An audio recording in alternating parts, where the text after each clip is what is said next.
Good day. Welcome to My Health Cebu. I'm your host, Dr. Seno. Today we stand on the shoulders of COVID-19 giants.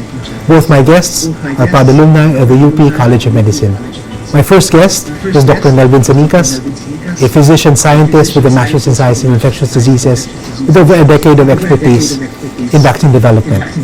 At vaccinologist on Twitter with over 35,000 followers, he translates his expertise in global health issues into effective, meaningful information. He joins us today from Frankfurt, Germany. My second guest barely needs an introduction. In Cebu, Dr. Bryan Albert Lim is the frontliner's frontliner. He works constantly and closely with the public and private sector to protect us and to treat us from COVID-19.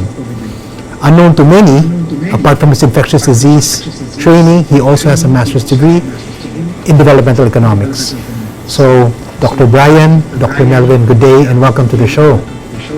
Thank you for joining us. Hello, Dr. Steven, and hello sa mga nanonood. Hello, mayang hapon. So, I'll start first with Dr. Melvin, and then we'll focus on some topics that are within his wheelhouse. So, Dr. Melvin, to start off our show, can I ask, on the news, it's all about COVID-19 variants. So, what are COVID-19 variants? If you can explain to our audience.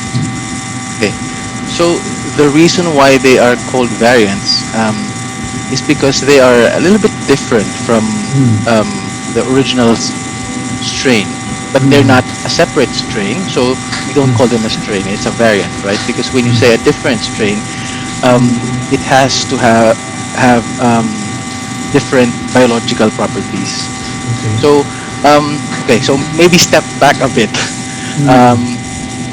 Viruses in general, by their very nature, they need hosts, diba? They need people to survive, and that's what they do so that they can replicate. And when a virus enters the host cell, they convert the cell into a viral factory to produce thousands of new virus particles in a very short period of time. And because replication is not perfect, there will be some changes, there will be some mistakes, and these are the mutations.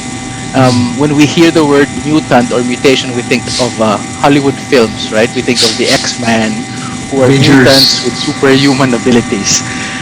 When we hear of viruses mutating, we also think of the same thing, diba? Na we are imagining the virus to have super strength, but in reality, most mutations don't change anything.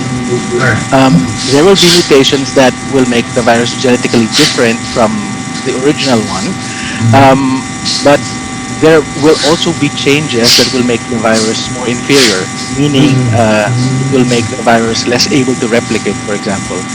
In a few cases, the mutations can give the viruses a selective advantage. So ito yung nakita natin ngayon sa variant viruses that emerged in the UK, in South Africa, and Brazil.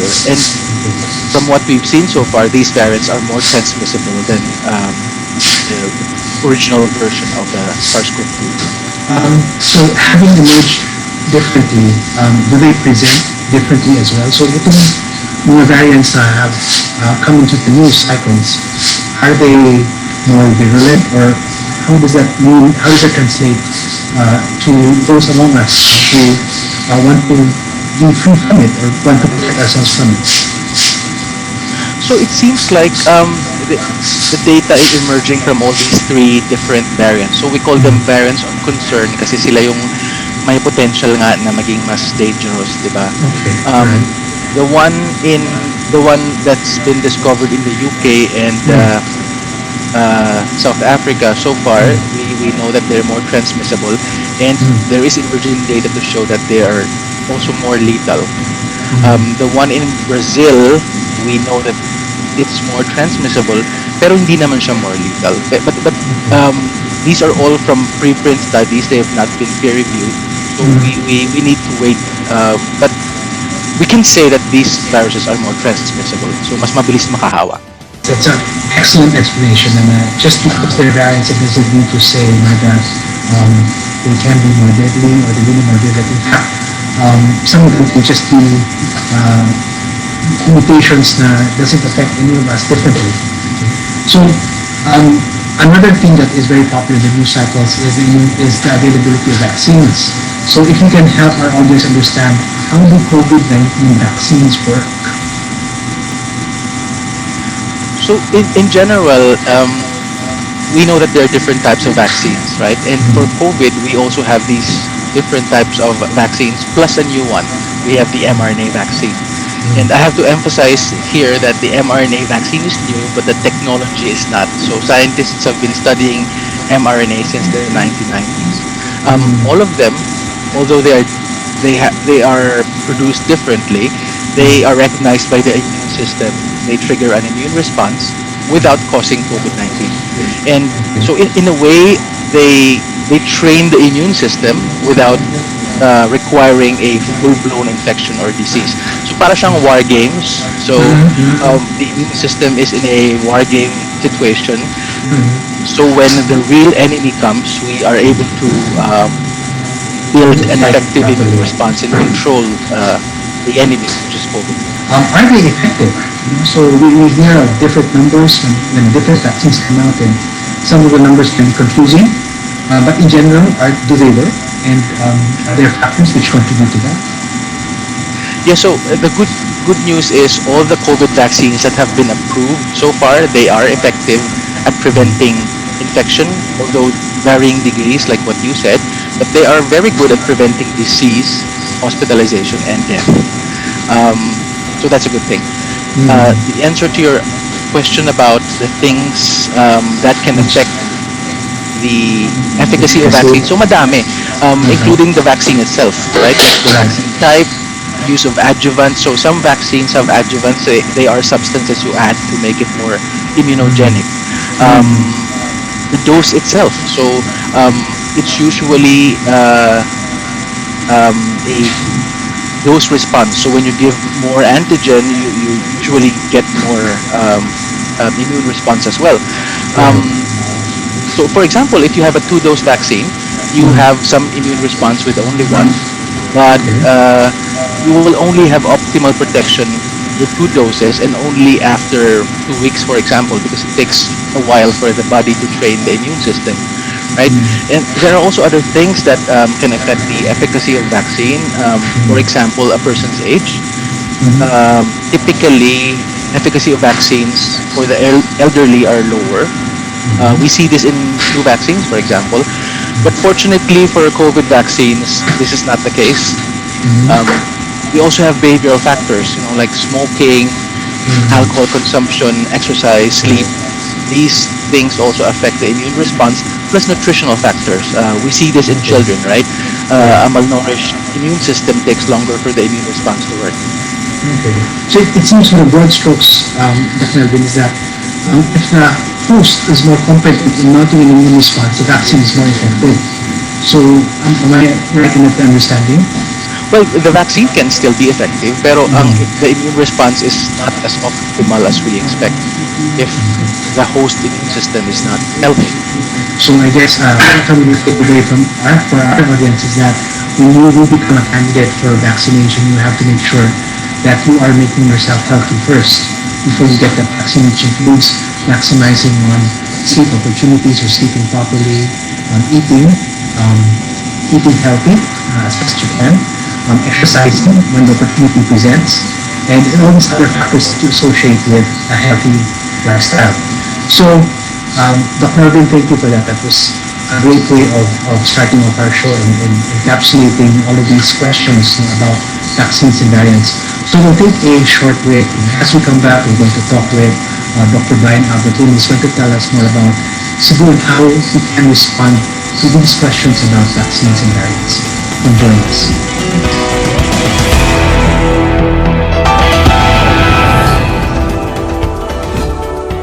Welcome back to My Health Cebu. I am your host, Dr. Seno. You're catching us at a very interesting discussion on variants and vaccines of COVID-19. My first guest was Dr. Melvin Sanicas, and then we've now segued to Cebu's frontliner of frontliners, Dr. Bryan Albert Lim. So, Dr. Bryan, good day and welcome to the show, and thank you for joining us despite your busy and overwhelming schedule. Okay. Bryan, can I ask, are the variants in Cebu based on what you know? So when I'm asked to explain variants to my patients, this is how I explain it, no? Ang variants para yung chismis, no? Chismis. The more that you pass it on to people, the higher is the chance na mag-change din na, magbago din na ang message, no? Kasi una, katong na ako sa college, I just had dinner with this Cebuana in Manila, and then ang nakarating sa aking parents, ikakasal na daw ako. So can you imagine? So, balita nga nagbabago, virus pa kaya, yung sabi ni Melvin, di ba, na they see the nature of virus to change. The more that you pass it on, the more that you create variants. So if you need to ask me, if may variants ba sa Cebu, I would say most likely that we have it. Possibly, may variants na dito na ginawa, no? The variants that were made here.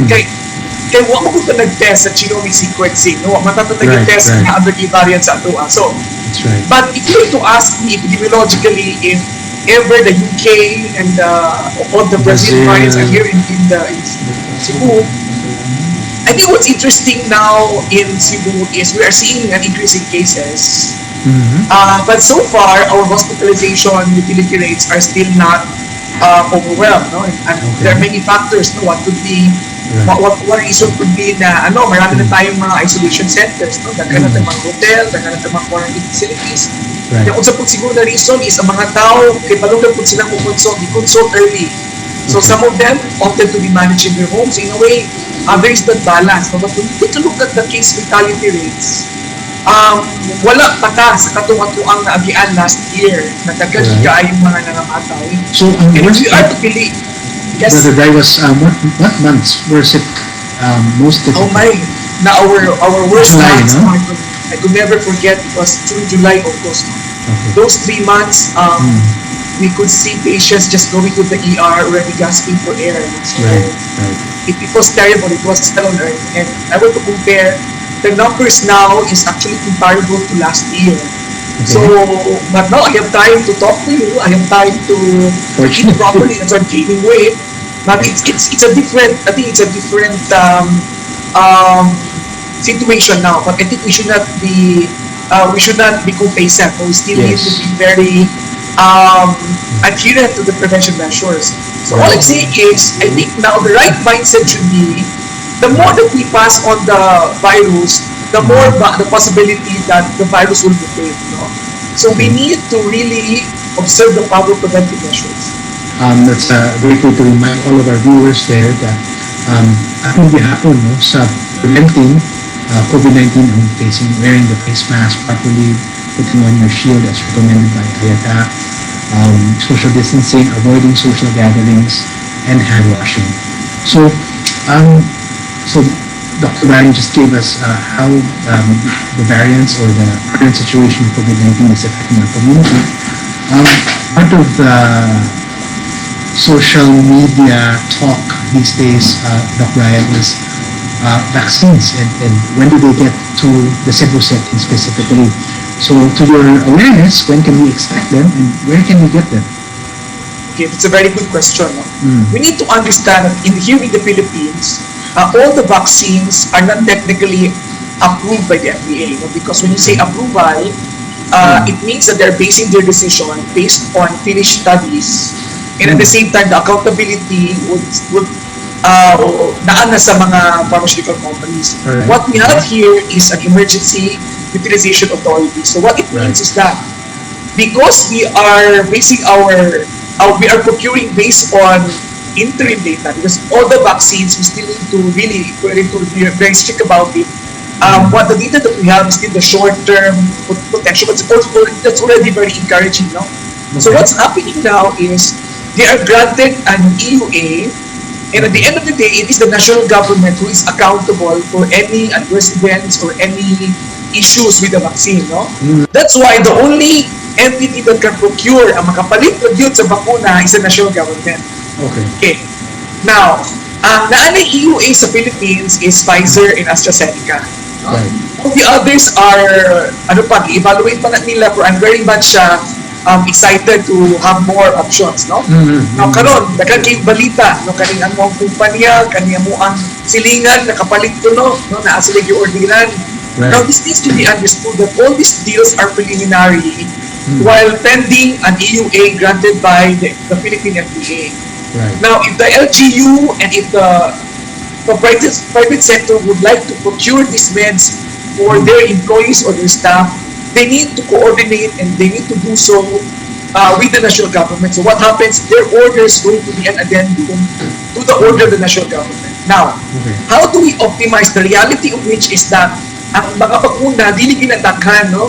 Dili ginat sila na kanamurad order terms sa unlimited supply, dili na tinuod. Mataghan kayo. The global demand is quite immense. So, ang hitabo na ito, kinahanglan, ma-optimize ginato ang paggamit ani. So, sabot ani, na kay limited na supplies, imo ginang ihatag sa mga tao to optimize, to lessen the most number of deaths, no? So muna na ay prioritization ang gibuhat ang DOH, no?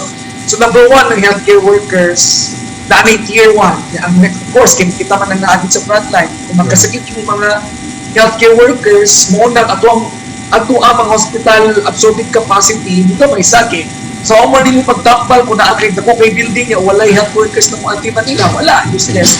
So, unang-una, ang next na po kani mga senior citizens, no? So, kay mo pinaka-at risk. Yan, number 3, so on and so forth. Nana tayo prioritization. And it is one thing that I would like, I'm always asked, so, Doc Bryan, kung sabay bakuna ang gusto ni mo, bakuna si mo kaugalingon. To be honest with you, Doc Seno, no?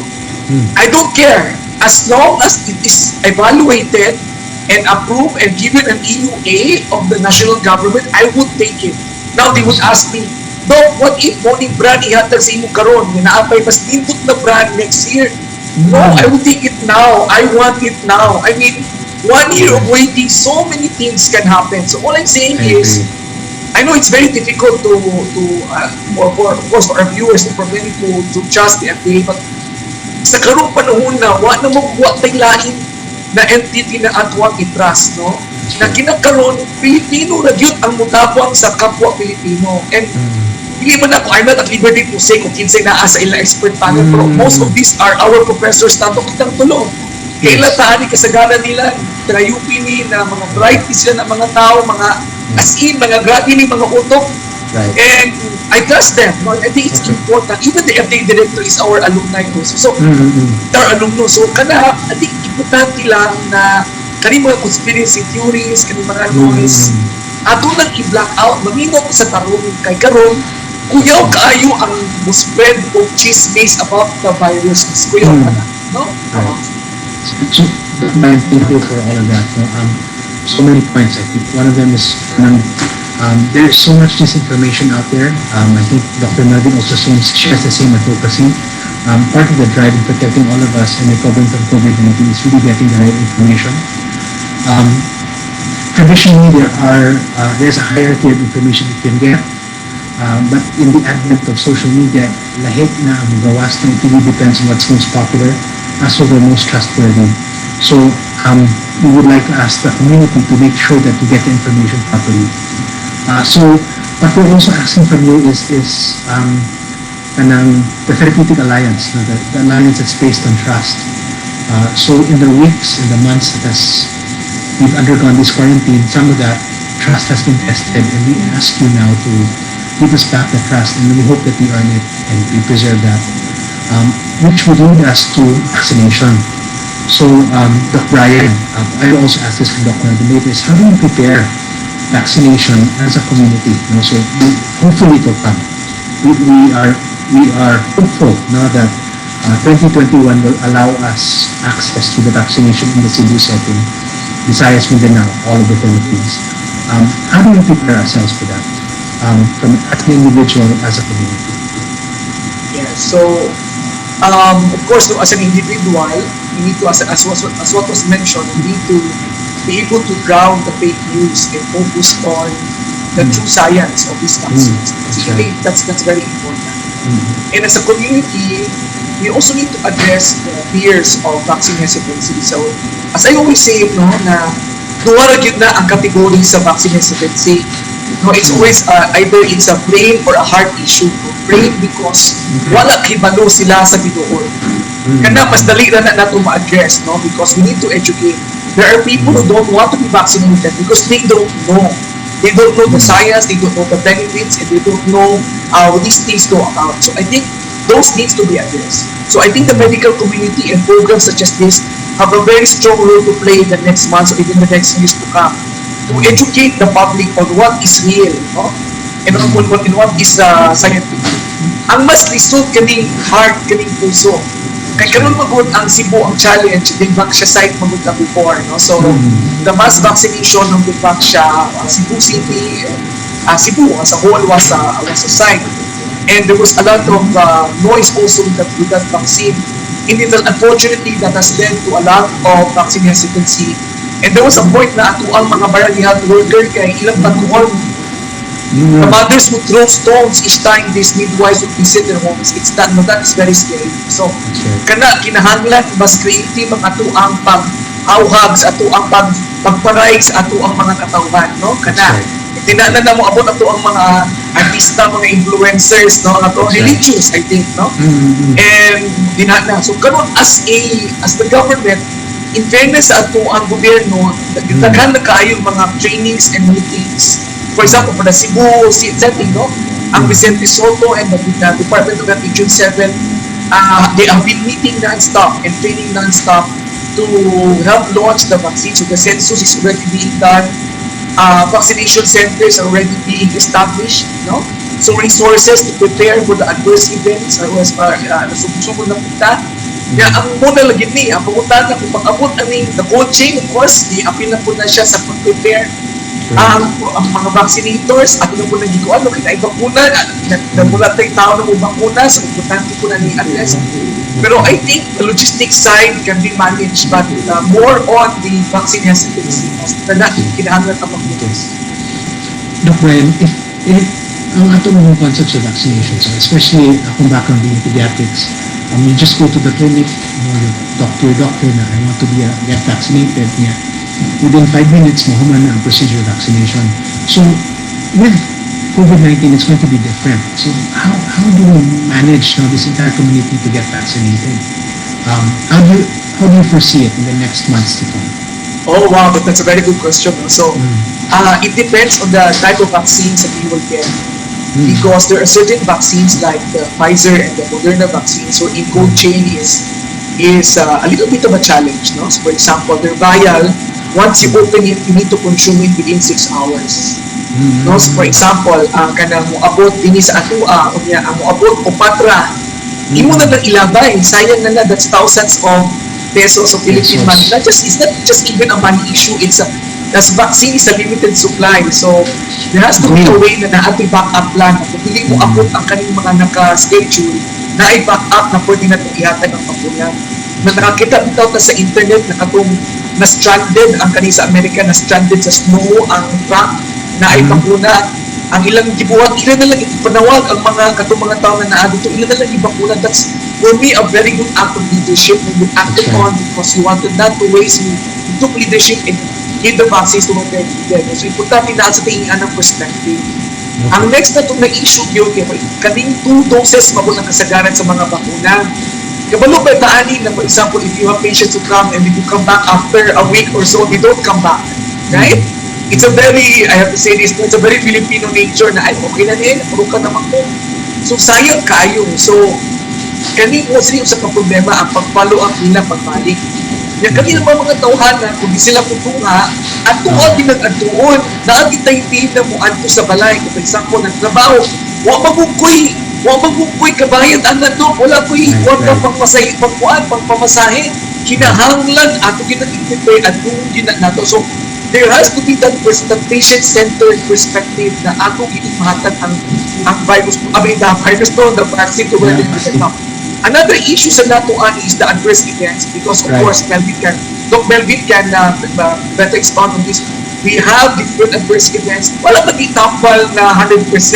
Miski magani aspirin, pwede mag-bleed. No, all medications, even all herbal supplements, everything has side effects and that is a fact, no?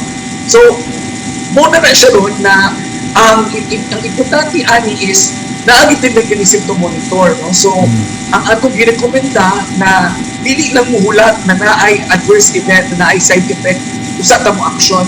So hopefully kay mo sa iplano po sa mga different LGUs na naay mechanism na tawagan ni ato ang mga tao na ipapunahan para i-follow up yun kung kumusta na sila.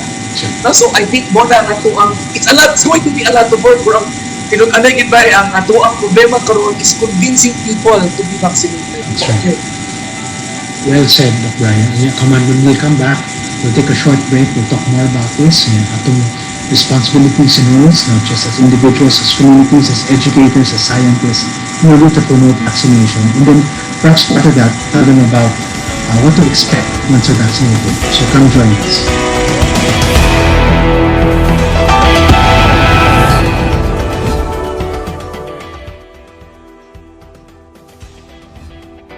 Joining us in our last segment, unfortunately, but fortunately still with these great men of science, Dr. Bryan Albert Lim and Dr. Melvin Sanicas.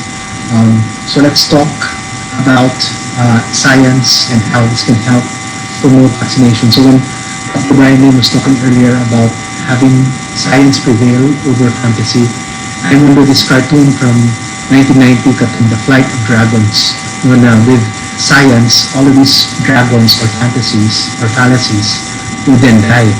So as part of that team, as scientists, as doctors, Dr. Melvin, Dr. Bryan, how do we encourage our patients, our communities to be vaccinated amidst the noise of fallacies? So maybe we can start off with Dr. Melvin. Okay, yeah. So that's a very important question, Dr. Seno. So I think the messaging regarding COVID vaccines, it's all over the place and it's generating a lot of confusion and hesitation. You know, there are many experts and there are many self-proclaimed experts who spend a lot of time speculating and discussing the possible shortcomings and weaknesses of the data. And this is expected kasi this is how science is, right? We are wired to look at possible reasons why this is happening. You know, we are wired to question the data. But I think we also need to be cognizant and we need to save this speculation and debate for scientific meetings, especially mga health professionals, mga doctors and scientists, because what we are doing, if we are doing this in social media, we're confusing people. And I think the public messaging has to be clear and consistent that COVID vaccines are safe and effective at keeping you out of the hospital. The vaccines that we have at the moment are effective in preventing deaths. This is very important. And really, if you want to protect yourself, your family, and your community, and if you want to end the pandemic, you need to get vaccinated. And also, you know, each day that we are waiting for the perfect vaccine is an opportunity for the virus to circulate, mutate, and potentially have new variants. So really, it's that something. This is what we need to emphasize. So tayo as experts, but we understand na information is democratized and we all have access to it. But unfortunately, we have to also be very discerning. We have to make sure na ang information na bidawat sakto. Exactly. So, Dr. Bryan, what are your thoughts about preparing communities for vaccination? Exactly, I think Melvin said it, tinuod yun, karon ang problema nato din sa Cebu ay daghan yung kayo mga storya-storya. Importante yung kaayo na ato ang mga LGUs mag-unite, ang ilahang mga pamaraan, ang ilahang mga policies, ang ilahang mga strategies, magginabangay kay anay lang kaning ato ang mga political na mga divisions or artificial. The virus does not need a passport to cross from one city to another. So, kinahanglan, importante magkinabangay. Kinahanglan man, for example, kung pinuhunaan na, for example, kaning LGU na isubra ng bakuna, kaning LGU kulang, kinahanglan pas-pas yun na ang pag-transfer. Naiian ng mga mechanism, pero dili masaya. Karon ato yung iawag ang ato mga communicators, this is the time na ato ang mga, we need science communicators in Cebu. We need people who will talk about these things. Kaya kami, I'm not a very creative person, pero of course we can definitely collaborate and we need to target the we need to target the masses. Karon ang ato ang conversations na sa internet, na sa inyong video, pero ang masa, kaning radyo ba yun kanang pikulidas, mga inan. So, That's right. importante na ato din magamit mga iyan na values.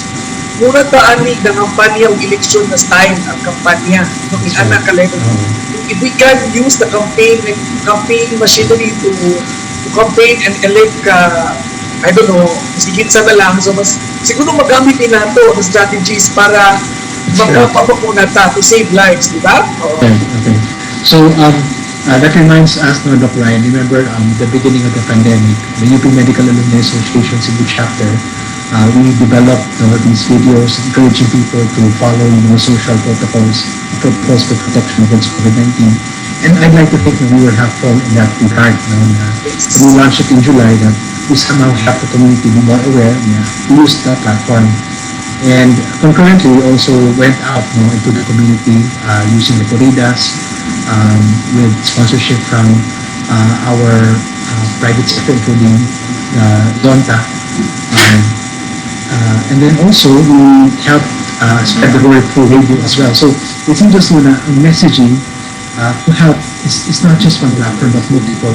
Again, using people who are trustworthy, the people who people trust in order to send that message across. And at the same time, telling them to be discerning gihapon. So as an audience, sila padawat ang dawat, make sure na the information we get is correct. So part of that, gaining that trust of our community to get vaccinated, we also have to be very frank about possible side effects that we can get from vaccination. Again, Bryan mentioned earlier, there is no perfect drug. And even with aspirin, you will get some side effects. So, what are the side effects that you may get from getting the COVID-19 vaccine? Dr. Melvin, maybe you can start us off. Yeah, so tama si Doc Bryan. There is no medicine or vaccine na zero side effects. There will always be some side effects. But we have to also look at this as in a bigger picture. Diba? Kasi it doesn't mean that if the vaccine is causing injection site pain or swelling or fever, it doesn't mean that it's bad. It just means that it's making your immune system work. It's training your immune system, but that's why you have some sort of fever or some uneasiness or some weakness, and that's not a bad thing. We have to look at this as well in the context of the pandemic or the disease that it's causing. Diba? Kasi I mean, if you compare injection site pain, fever, weakness to death or hospitalization, these are two different things. Diba? So I think we have to be clear about that, and also so sa mga healthcare professionals, we have to be honest. We have to tell the patients that these are common adverse events that you may encounter after the vaccine, but these are mild, or if it's not mild, they will go away on their own after a few days. So siguro if we wanna maintain the trust that you guys mentioned sa patients, we have to be honest and tell them that this can happen. Okay. Your thoughts, Dr. Bryan, on the side effects of the vaccine? Yeah, so when you read the journals, each vaccine reports some degree of differences, no, in terms of the side effects. But majority of the side effects are really very minor.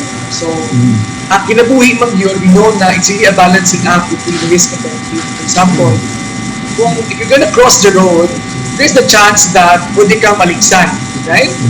So, example, mamuyag ka na, may chance na pwede ka i-reject, no?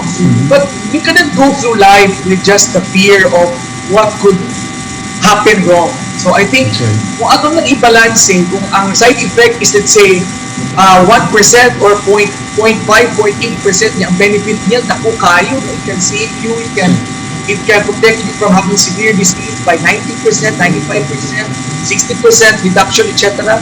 Even at Tipangon, kay kung the alternative to not being vaccinated, especially when you're a frontliner or you're going working in the front lines, or I think I say all of us are frontliners because the economy is already opening up. The risk of not doing so is dying, is death. The risk of not being vaccinated is death. So we need to balance. We need to balance. Very well said, Dr. Bryan. Basta it's all there is again, no, it may not be a event-free um, encounter, no, or you may not get out of it na wala tayo debate, na masig ka ng discomfort, but if it means that you will protect yourself from this disease and you will protect others as well, those you love and the community that you cherish, we highly recommend that you get a vaccination for COVID-19, that which has been approved, no, by our authorities, specifically that of the FDA. Um, so it's interesting that we're talking about vaccines and the side effects because this interview is being conducted the first week of February, and 22 years ago, a paper which was published with regards to MMR and autism was already revoked, no? After 12 years after it was published. So, yung rumors about vaccination and its possible side effects, we really have to look at it, no, with a critical eye, okay? And again, we're telling you is that really siya perfect na vaccine, but it is going to protect you, okay? So, leading into how long is the protection? Once you get the vaccine, is this a lifetime protection? Or do you think that as the virus possibly mutates to something more virulent, that I will need another one? So maybe si Dr. Melvin Casadas off with this question on and then how long does the effect, how long will I be protected? And will I expect another one in the future? So I think we also have to remember that these vaccines are new. They were just created last year, diba? So to really see how long the protection is, we need to follow up these people who were vaccinated and to see kung effective pa ba, or are they still protected from COVID. So far, the trial started around March or April, for example, for Pfizer, and a little bit later for Moderna. Moderna started earlier, March, April, and then Pfizer started around June, July, and we see that they are still protected at the moment. So that's a good thing, diba? Right. And we are seeing more studies showing that antibodies do persist, and the longest study I've seen is 8 months. And people ask me, why 8 months? 8 months kasi 9 months pa lang yung study, so you can't expect the study to be longer, di ba? Right. And we also have seen studies showing na hindi lang antibodies, yung T cell, the other part of the immune system, is also important. So that's also good. The other thing that's concerning is we have seen now data from the studies done with the Novavax and the J&J vaccine, for example. Nasa South Africa, the efficacy was lower because of the circulating variants in South Africa. So the bad news here is that we see that the efficacy with the variants is a bit lower, but the good news with the same data is that it's still protecting, diba?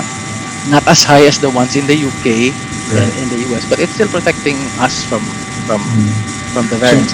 And also, the other thing is that yung mga mRNA vaccines, the newer vaccines, they can potentially be tweaked actually.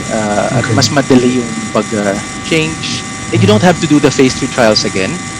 Typically, we'll just do a phase 1 trial looking at the immunogenicity of the new formulation, and you compare it to the previous phase 1 and see kung pareho ba ang immune response. And then this will be approved by the FDA as well. So, we're about to close our interesting forum today. But one question that keeps coming up as we progress into quarantine or continue with our quarantine is, for both of you, Dr. Bryan, Dr. Melvin, when can we expect the pandemic to be over? When can we get our lives back? Big picture question. Like asking Wow. So it's like existential question siya, no, na what is thinking? Parang metacognitive question siya. So what do you think? When kung hindi man time, no, ang sagot, what are the parameters, no, to say that it's over? Okay, so maybe I cannot give a time because it really depends on us. If we all as a global community put our acts together, then we can probably give a timeline. But seems like we are not. So for me, kung hindi na siya as deadly as it is at the moment, so let's say we have better therapies, we have better treatments, and we have some part of the population vaccinated and or infected na may immune response na may immune system, may immunity to the virus, and it's not killing as many people or infecting as many people, then maybe we can say that it's already ended. But we have to also think that sa 1918 flu pandemic, when they said that it ended 2 years after, actually it ended in the richer countries. People still continued dying sa poorer countries. So again, there's a societal anthropological perspective here, di ba? Kasi kung sinabi nila that it ended, actually it did not end sa poorer countries, only with the richer countries. So, well, interesting. Ikaw, Doc Bryan, when do you think na Cebu can go back? When can we expect Smulog Festival? When can we expect to go back to the beach? Well, I think saying that to go back, before we go back, I think it's important to reflect on what aspects of our own lives are worth going back to. I think this pandemic has taught us a lot. We need to be more discerning of these lessons. And I think, personally, before, when I was still in Manila, I was a planner. I planned my life for several years. But then the pandemic happened, and then all those plans didn't really happen. So now I would like to take things one day at a time, because I tell you, sometimes you get surprised. I mean, the economists predicted that the Philippines would get vaccinated, 70% of the population, sometime 2023, but I don't believe that. And I think if we get our acts together, and even we know now, even if we have all these national guidelines, we know for a fact, based on our experience here in Cebu, that LGU response is paramount.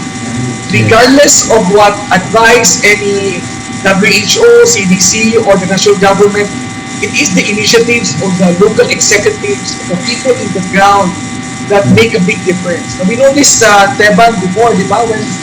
Even before the pandemic started, una-una na nagsugod-sugod na tayo yung mga naging kami si Teban, naging architect na siya, naging construction worker na siya.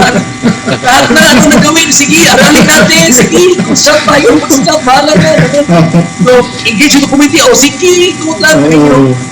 It was shocking that we never thought that we were capable of doing things that were beyond our calling. So, I think I am really looking forward to Cebu proving that statistic wrong. I think it can be done. Cebu as an island province, aminin mo, mag-control kasi natin kahit paano isla tayo So, borders. Pwede nato na siya. Ang Cebu sad, if it's one thing that I have learned, when we started, now we had no PPE in else, and we need to take PPE here in Cebu. An anonymous donor give us 4 million pesos check. Bryan, ikaw na bahala. Of course, we channel it to the right people, but people step in, the family step in, because there's such a strong sense that we are Cebuanos, and we care for each other, and we want our people to continue and to back to their own lives. I think Cebu can surprise the world, and that is my hope. We shall see. So, very optimistic, Brother Bryan. So, we should continue to do that, no? Because I guess we've all had life experiences or kind of life lessons from having undergone this. It's barely been a year, no? Has it? We started March 15, no? If the Ides of March. 11. March 11. But quarantine in Cebu setting started on March 15. It's February now, so it's turning that year, no? And then there's so many things that we'd love to learn.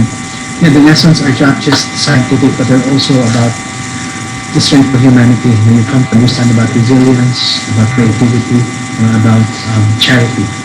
So, as we come to a close, I'd like to give a few minutes to our guests, and maybe a couple of minutes to Dr. Melvin and Dr. Bryan to share a few important reminders to our audience as we close this program. So let's start off with Dr. Melvin. Okay, so for me, two important things. I think we have to remember na yung public health tools that we have been talking about since the start of the pandemic, they still work. So washing hands, keeping your distance from people outside your household, wearing a mask, opening the windows to improve ventilation, they all still work against these variants. Yeah. So that's one. And the second thing is with the misinformation. I know it's really tempting to share and like things, but maybe you have to open and read it and not just the headline. And if you cannot read and verify, just don't share it, because most probably if it's a an article that is too unbelievable or too amazing, di ba? Na kunyari may bagong cure na naman, may bagong vaccine na nagawa in this small little town somewhere. For me, if you cannot verify the information, just don't share it. Okay. So thank you, Dr. Melvin, and then Dr. Bryan, your few thoughts as we close. Yeah, I agree with Melvin wholeheartedly. And just a reminder also to people that the vaccine is also not a magic bullet. For example, if you were lucky enough to be vaccinated, it doesn't give you the passport to not wear a mask and not to observe the proper preventive measures. Because we are all in this together. Unless everyone or majority has been vaccinated, we should never be a vehicle or a carrier of the virus. So as we analogize it, there's the very classic example of the Swiss cheese method. Dagang slices of Swiss cheese, dagang mga buslot. And then the reason why we have several strategies to prevent transmission is that each strategy is not perfect. So even mask is not perfect. Doing physical distancing is not perfect. Even the vaccines is not perfect, no? That's right. So that's why we need several strategies. We need to implement several strategies to lessen the risk. So sa wamaguti Swiss cheese diri sa Cebu. Wala Swiss cheese, Brother Bryan. The closest Swiss cheese, I haven't seen a Swiss cheese. You better send me some, Melvin, no? The only Swiss cheese I have seen is the Tom and Jerry cheese, no? Yes. Huwag yung Tom and Jerry na. Tom and Jerry sa cheese eat. Ganang picture sa cheese eat. But I want to use a very Cebuano and Filipino analogy is muna siyang akyat bahay ba? Kanami itong imong balay na you want to prevent your home from theft ng mga kawatan. What do? You put a gate? You put a lock? Even if you lock in a gate, pwede mo ka magkawatan. You put a dog para mag-bark. You put an alarm. You put a CCTV. So, you have so many strategies because each strategy is not perfect. That is how I see it, no? So, and I think to my fellow Cebuanos, no, I think with this pandemic, we have seen the best and the worst, and I would like to focus on the best. And I have seen how we were able to band together and help each other, and that has inspired me to keep on going. And I think we should go further and have our love for Cebu and for the Santo Niño be our strategy in moving forward and defeating the pandemic. So again, thank you for joining us. We've had a very vibrant discussion on vaccines and variants of COVID-19 with our very special guests, Dr. Melvin Sanicas, a vaccinologist joining us from Frankfurt, Germany, and Dr. Bryan Albert Lim, frontliner in Cebu, joining us from his home in Cebu. So on behalf of the MyTV family, we'd like to thank you for joining us. And Cebu, please stay safe.